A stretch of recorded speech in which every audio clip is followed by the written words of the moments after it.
Welcome student. तो आज हम हमारा पार्ट 3 करने वाले हैं कंफ्यूजिबल वर्ड का। आई होप जो प्रीवियस पार्ट्स एक्सप्लेन किए गए आप लोगों को समझ में आए होंगे।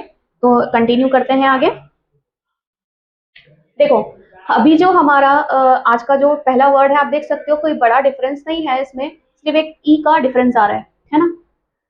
देखो, डाइवर्स डाइवर्स।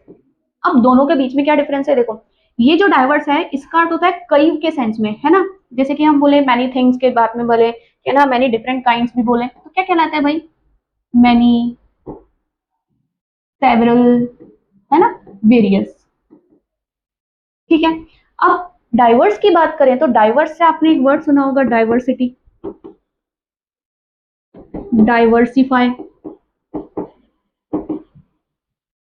ये इसके नाउन और वर्ब है। बेसिकली दोनों का जो पार्ट ऑफ स्पीच है वो है एडजेक्टिव, जो मेंशन किया गया है ना। अब इस डाइवर्स का मतलब क्या हो गया? वही विभिन्नता वाली बात तो आ गई होगी समझ में, है ना। इसका अर्थ है डिफरेंट फ्रॉम ईच अदर। क्या?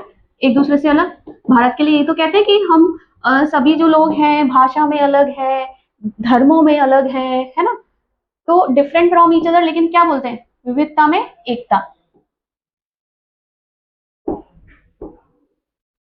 जैसे हम बोल रहे हैं अनलाइक, हाँ, डिसिमिलर भी बोल सकते हैं, कॉन्ट्रास्टिंग भी बोल सकते हैं, राइट। तो ये है हमारा आज का फर्स्ट वर्ड। आगे चलते हैं। देखो, कहता है डिसइंटरेस्टेड और अनइंटरेस्टेड। ये पहले भी एक शॉर्ट्स में एक्सप्लेन किया गया है। देखो, डिसइंटरेस्टेड और अनइंटरेस्टेड, देखो देख के लग रहा होगा कि दोनों ही आपस में इंटरेस्टेड के अपोजिट है। But the point is that disinterested जो कहलाता है वो कहता है कि भाई कोई ऐसा व्यक्ति जो किसी स्टेटमेंट को अगर स्टडी करे, किसी केस को अगर स्टडी करे, या किसी भी प्रकार का जब अपने कंक्लूजन पे, अपने जजमेंट पर आए, तो वो बिल्कुल अपने पर्सनल इंटरेस्ट को साइड में रखते हुए आए। जैसे कि हम बोल सकते हैं अनबायस्ड। ठीक है। तो देखो क्या बोलेंगे हम इसको, the one who is not influenced by personal interest, यानी कि खुद का हित नहीं देखेगा, है ना। जो जैसा है बिल्कुल न्यूट्रल होकर के उसको व्यक्त करेगा, उसको स्टेट करेगा। क्या कहलाएगा? हम बोलते हैं भाई अनबायस्ड, न्यूट्रल, इम्पार्शियल, राइट।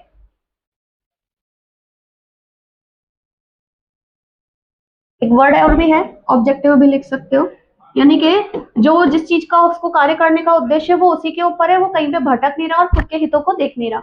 और अनइंटरेस्टेड जो है is the just opposite of interested, यानी हम बोल सकते हैं अनिच्छुक, है ना, नॉट इंटरेस्टेड।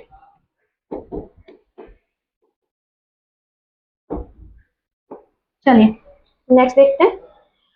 देखो, कई बार ना ये क्या होता है डिटर्मिनर में और इसमें आता है, और हम कई बार इस प्रकार के सवालों को ना सॉल्व करने में बहुत कंफ्यूज हो जाते हैं कि करें क्या, समझ में क्यों नहीं आ रहा कि मैम ईच अदर और वन अनदर दोनों ही तो आपस में एक दूसरे से का भाव रखते हैं।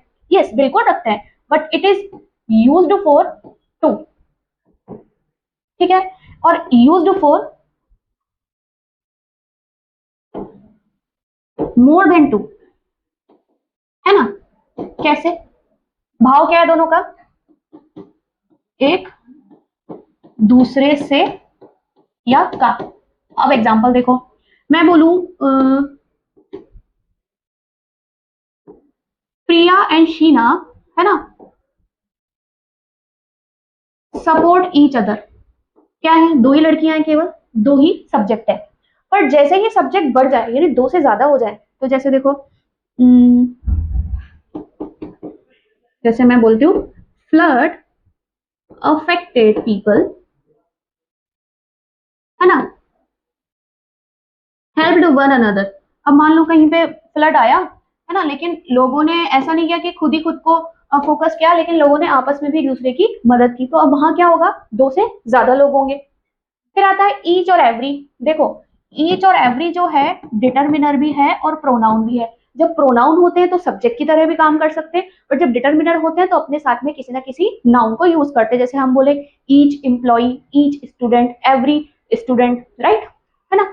और जब प्रोनाउन है तो सब्जेक्ट की तरह काम करेगा, किसी नाउन की जरूरत नहीं रहेगी। अब देखो डिफरेंस क्या है दोनों के बीच में, बताते हैं मैम दोनों में ही तो हर एक का सेंस होता है, लेकिन ये किस पर एम्फेसाइज करता है? एम्फेसाइजेस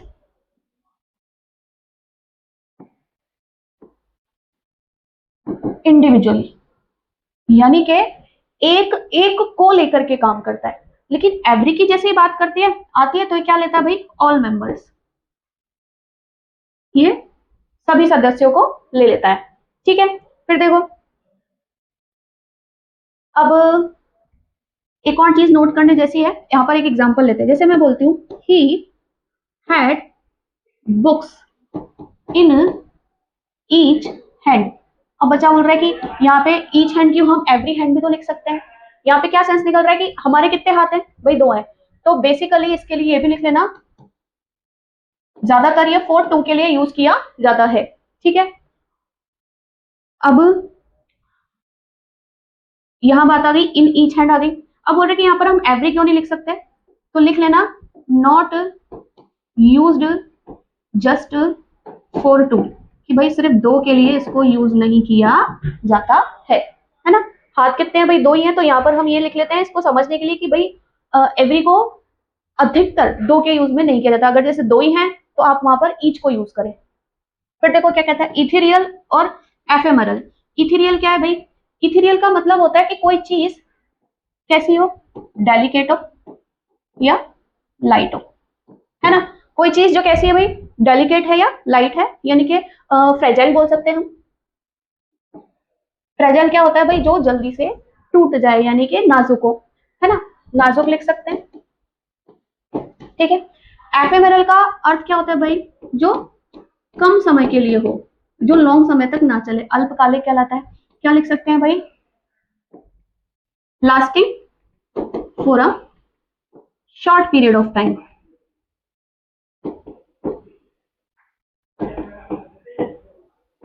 क्या क्या कह सकते हैं भाई इसको? शॉर्ट लिव्ड बोल सकते हैं, हाँ बिल्कुल बोल सकते हैं, है ना। फॉर शॉर्ट टर्म बोल सकते हैं। नेक्स्ट देखो एवरीवन और एवरीवन। जब ये एवरीवन आया तो ये यहाँ क्या बन गया भाई? प्रोनाउन बन गया, सब्जेक्ट की तरह काम कर सकता है। Every person is equal to all people, है ना, सबको डिनोट कर रहा है, जहां का भी ग्रुप है ना। अब आ रहा है एवरी वन। अब ये क्या कर रहा है भाई? जैसे कि मान लो मैं बोलूं एवरी वन ऑफ देम, यहाँ पे मैं देम की जगह द एम्प्लॉय भी लगा सकती हूँ, every one of the students भी लगा सकती हूँ, बट मैंने वहां पे प्रोनाउन यूज कर दिया। ठीक है, every one of them was worried. अब यहाँ पे मैं क्या एम्फेसाइज करने की कोशिश कर रही हूँ कि भाई वहां पे बहुत सारे लोग हैं और उनमें से हर एक व्यक्ति जो था वो कैसा था? वरिड था, चिंतित था। सेम थिंग यहाँ वन के लिए, वन पर्सन के लिए अपन यूज कर रहे हैं, थिंग चीज के लिए आ जाएगा। जैसे कि मैं बोलूं भाई आई नोटिस्ड एवरीथिंग, यानी हर एक वस्तु, है ना, प्लेस्ड ऑन द टेबल, जो टेबल पे रखी हुई थी चीजें, मैंने उसमें हर एक चीज को नोटिस किया। ये ध्यान रखना ईच वन यूज नहीं होता, है ना।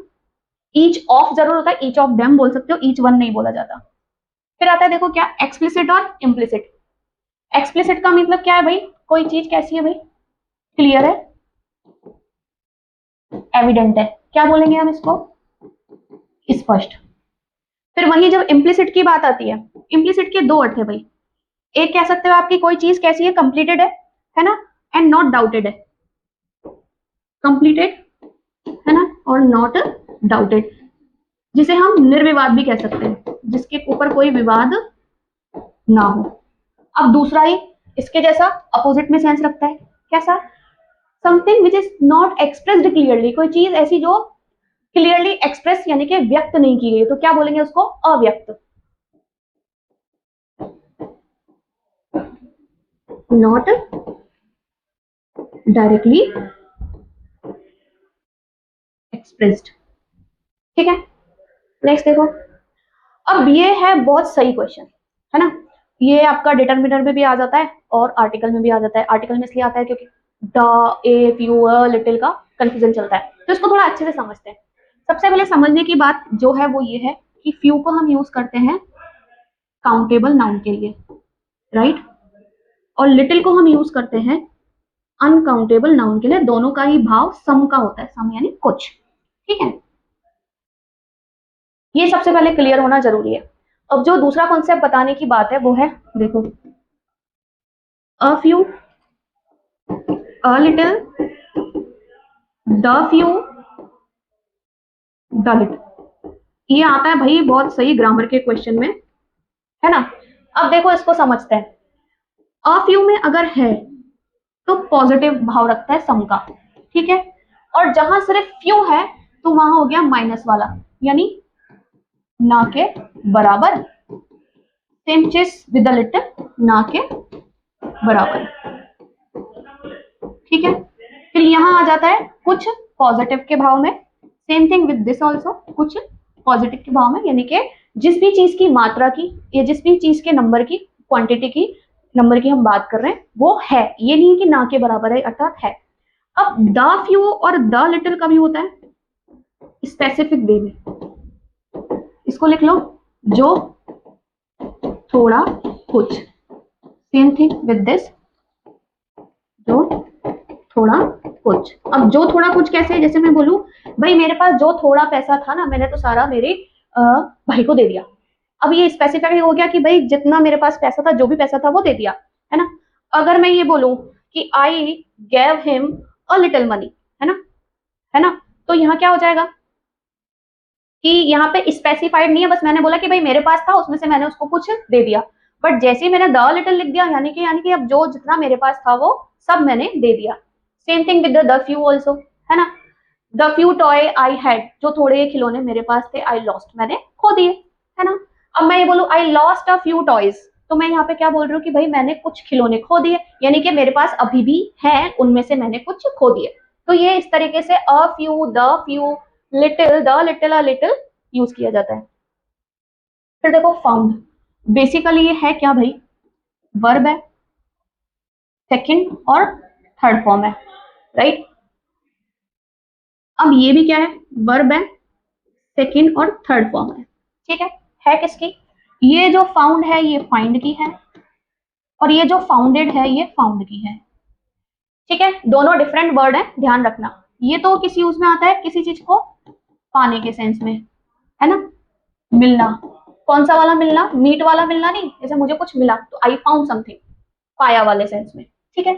अब ये आता है किस सेंस में, स्थापना करना के सेंस में, है ना। तो find, found, found, found, founded, founded कहलाता है। अब ये बहुत सही, इसको समझने की कोशिश करना। देखो, जाइब, जाइब, जाइब, तीनों का प्रोनाउंसिएशन सेम है, ठीक है। एक ये जाइब और एक ये जाइब जो है, इन दोनों का अर्थ समझना। देखो बेसिकली अगर हम बोले तो देखो क्या कहते हैं हम, कई बार कई लोगों का क्या करते हैं, मजाक उड़ाते हैं, है ना, मजाक उड़ाते हैं, उपहास करते हैं, उनकी खिल्ली उड़ाते हैं, उनकी हंसी बनाते हैं, तो क्या कहता है। और पार्ट ऑफ स्पीच भी समझ लो, नाउन है। अभी मैं सिर्फ नाउन की बात कर रही हूँ क्योंकि वर्ब के सेंस में भी इसको एक्सप्लेन करूंगी। एन अनकाइंड और इंसल्टिंग रिमार्क, क्या बोलेंगे इसको, उपहास बोल सकते हैं, है ना, मजाक बोल सकते हैं, टॉन्ट भी बोल सकते हैं, क्योंकि जब किसी को टॉन्ट करते हैं तो ओवरऑल उसको चढ़ाने का ही भाव होता है, ठीक है। ये भी अभी क्या है, ये जाइब भी क्या है, बिल्कुल सेम है, दोनों का अर्थ सेम है, प्रोनाउंसिएशन सेम है। इनकेस कभी किसी स्टेटमेंट में आ जाए, किसी सेंटेंस में आ जाए तो कंफ्यूज नहीं होना है, JIBE और JIBE दोनों नाउन के रूप में सेम सेंस रखते हैं। मैं यहाँ पे सिर्फ लिख देती हूँ उपहास, ताकि आपको समझ में आ जाएगा कि नाउन के सेंस में ये है। दोबारा से पूरा इंग्लिश सेंटेंस रिपीट नहीं करूंगी, बट जैसे ही इसका सेंस वर्ब में जो निकलता है वो बदल जाता है। कैसे, ये भाव रखता है टू अग्री का, हाँ कॉनकॉर्ड का, कॉनकॉर्ड क्या कोड भी बोल सकते हो आप, और हार्मोनाइज का। हार्मनी जब दो लोगों के या लोगों के बीच में तालमेल होता है वो हार्मोनाइज कहलाता है ना।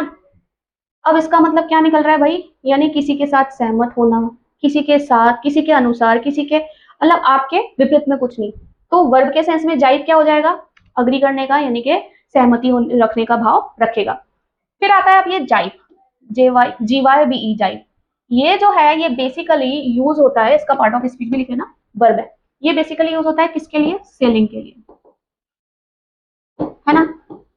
अर्थ रखना है, दिशा बदलना, दिशा पानी में, है ना। अब देखो सेंटेंस के थ्रू बता देती हूँ कैसे। यहाँ पे लिखते हैं, नीचे लिखते हैं, ठीक है।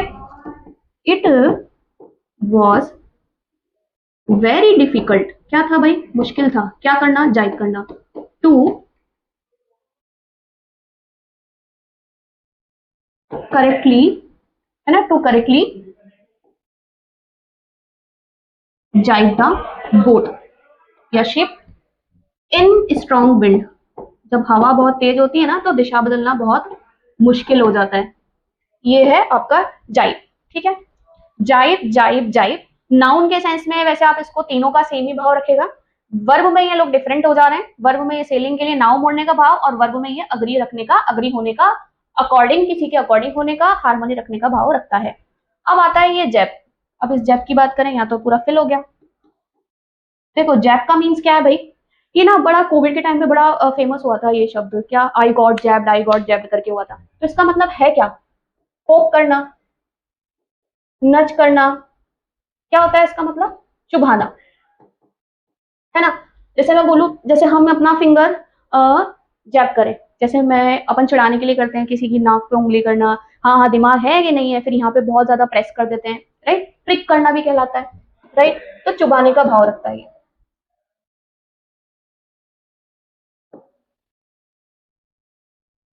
नेक्स्ट देखते हैं, हंग और हैंग। अब ये भाव रखता है लटकाना, और ये रखता है फांसी पे लटकाना। लटकाना किसी चीज को, व्यक्ति को नहीं, फांसी पे नहीं। कैसे? अब इसकी फर्स्ट फॉर्म क्या होती है? हैंग, हंग, हंग, हैंग, हैंग्ड, हैंग। तो V2 भी यही है, V3 भी यही है, V2 भी यही है, और V3 भी यही है, राइट। जैसे I hung my clothes on the door. मैंने क्या करा? लटका दिया अपने कपड़े डोर पे, ठीक है। हैंग्ड,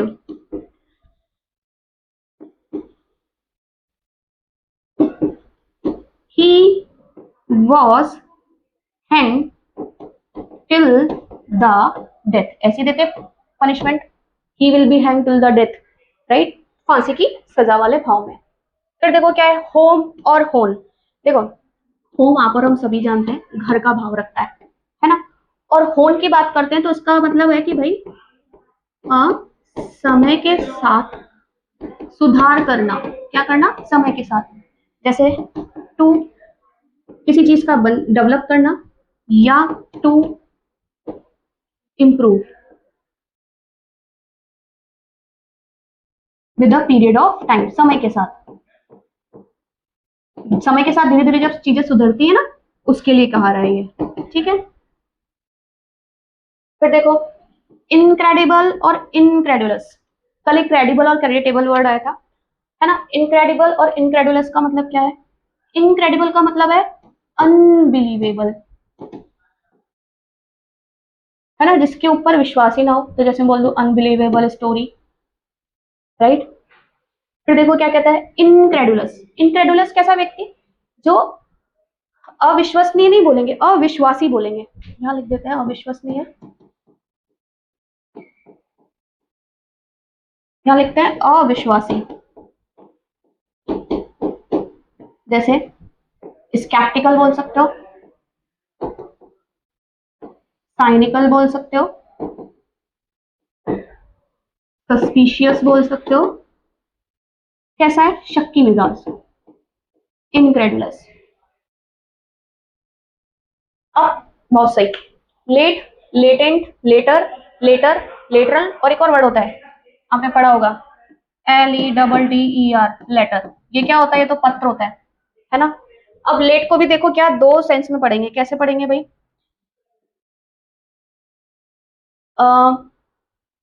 एक तो हम देरी वाला भाव पढ़ते हैं, I got late, you are late adjective है, बिल्कुल एडजेक्टिव है ना। ये रहा देरी का भाव। देरी का भाव क्या होता है भाई, कैसे होता है, कैसे सेंस में रखेंगे, after the un after the expected time. Expect किया गया था कि आप 7 बजे आओगे, लेकिन आप आए कितने बजे, 7:30 बजे, तो आप क्या हो गए भाई, लेट हो गए। फिर एक आता है टाइम के लिए, इसके लिए मुझे पेज ऐड करना पड़ेगा।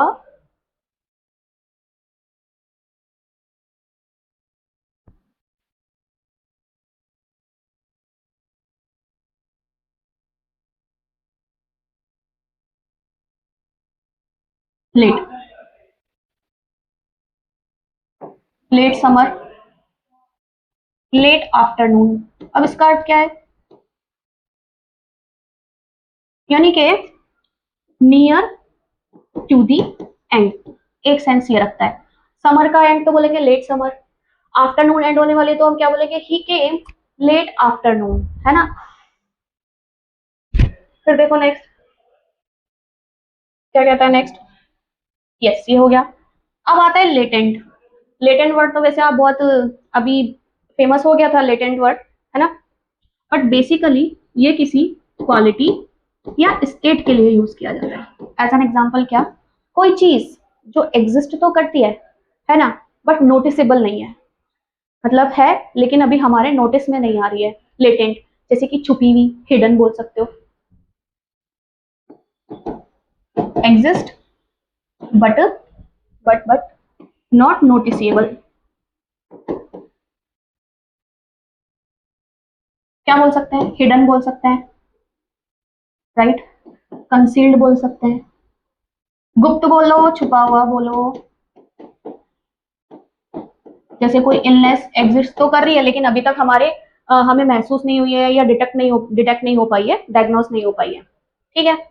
फिर आता है लेटर। अब इस लेटर को तो आप और हम सभी जानते हैं क्या है, कंपैरेटिव फॉर्म है। किसकी कंपैरेटिव है, लेट की, लेट, लेटर, लेटेस्ट। अब इसे है ना हम दोनों दो रूप में यूज करेंगे।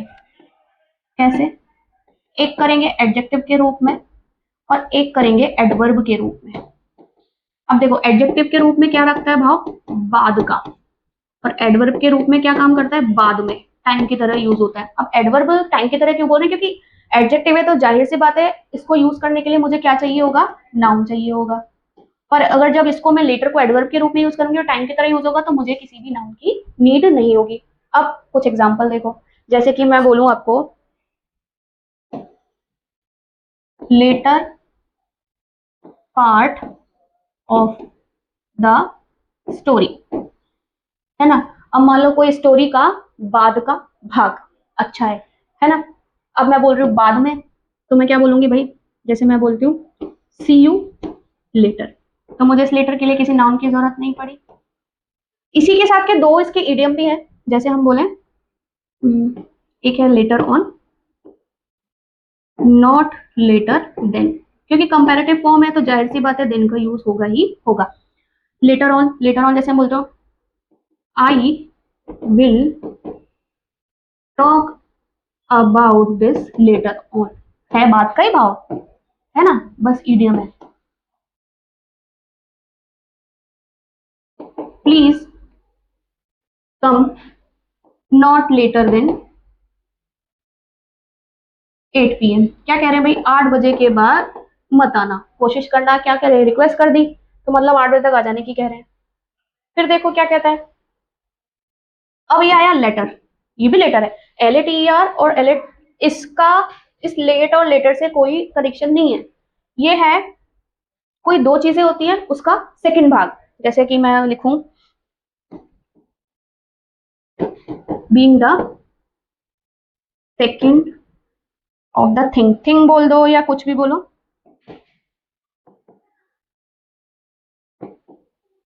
जैसे मैं बात करूं, एक साल है, साल को अगर हम दो भाग में डिवाइड करें तो क्या होता है भाई, 6 महीने इधर 6 महीने इधर। तो मैं बोलूं the latter of the year was very good बोल सकते हैं, वेरी,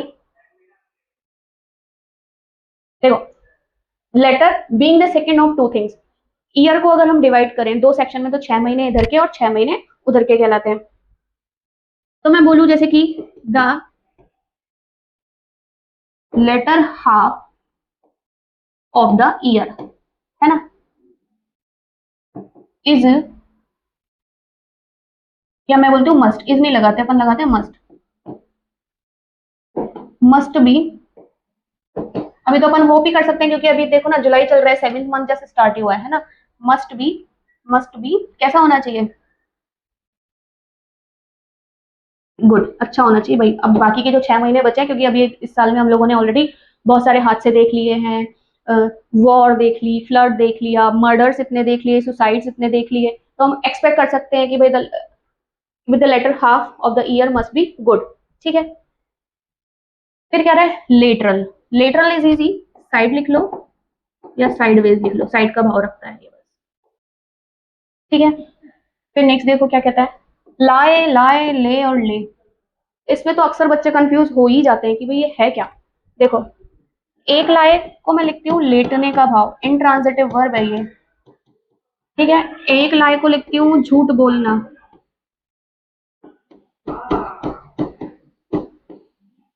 ये भी इंट्रांजिटिव वर्ब है। ये है बिछाना या लेटाना, ये ट्रांजिटिव वर्ब है। और ये नाउन है, इसका अर्थ होता है इमेजिनरी लाइन।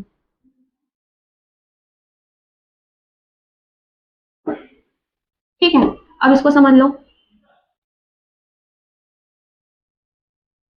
लाए, ले, लेन, V2 V3, light, light, V2 V3, ले, लेट, लेट, V2 V3।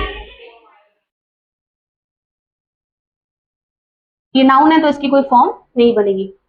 ठीक है, तो ये थे हमारे आज के। देखो डिफरेंस क्या है, जब हम स्वयं से लेट रहे हैं तो वो इंट्रांजिटिव वर्ब है क्योंकि हमें अपना एक्शन किसी के ऊपर ट्रांसफर नहीं करना पड़ रहा। तो लाए, ले, लेन कहलाती है इसकी सेकंड फॉर्म और थर्ड फॉर्म। ले पर बात आए तो लेप की, ले की ये बिछाना, जैसे मान लो मैंने कोई दरी बिछाई, आई लेड द मैट, मैंने दरी बिछाई, है ना, तो उसकी लेड और लेड सेकंड फॉर्म और थर्ड फॉर्म होती है। तो ऐसे ही जैसे बियर बॉन्ड वाले में मैंने बताया था कि भाई देखो सेकंड थर्ड फॉर्म में चेंजेस के बाद आपको डिफरेंस पता चल जाएगा। राइट, तो ये थे हमारे कुछ कंफ्यूजिबल वर्ड। बाकी और भी लेकर आएंगे नेक्स्ट वीडियो में, तब तक आप बने रहिएगा।